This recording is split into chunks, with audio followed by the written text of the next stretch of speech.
Debonair Kovacs, welcome back. 40 Ways Our Labyrinth is my labyrinth is like my life. I'm thinking it might be kind of like yours too. We said sometimes it was hot and muddy, sometimes it was cold and hot and muggy, and sometimes cold and muddy. Number 29 is sometimes it's just perfect. Of course, it depends on how you define perfect. Take today, for instance, when I wrote this.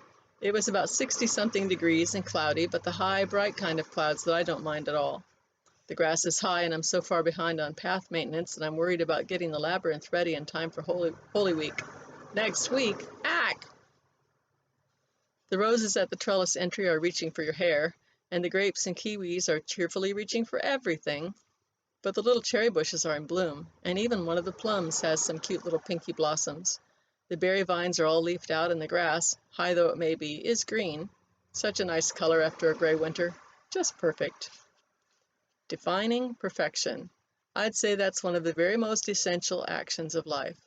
It makes all the difference in the world to how you value yourself, your surroundings, the people you love or don't, your work, your faith, even God. The only thing worse than a nitpicky perfectionist, after all, would have to be an all-powerful nitpicky perfectionist.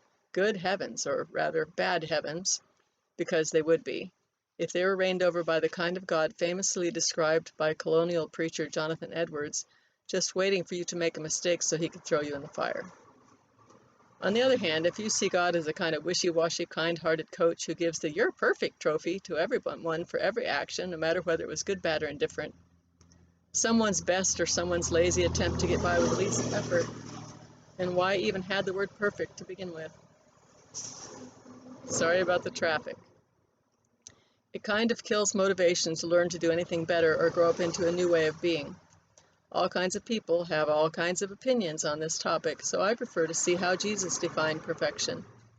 In Matthew 5:48, he says, "Be perfect, even as your Father in heaven is perfect." Scary. Less scary when you see the context, which is loving everyone, even your enemies, but still, who can do that perfectly? However, Luke 6 contains a less famous copy of this same part of what we often call the Sermon on the Mount, and the corresponding verse, which is 6:36, says, "Be merciful, even as your Father in heaven is merciful." Wait, you mean Jesus just defined perfection as mercy? But why would you need mercy unless you... Oh, I get it. The grass is long and the path is partly obliterated and the pruning didn't get done in time, but the cherry bushes are blooming and the grapes are cheerfully reaching out in all directions and the roses grab your hair on the way by. Perfect. See you next time.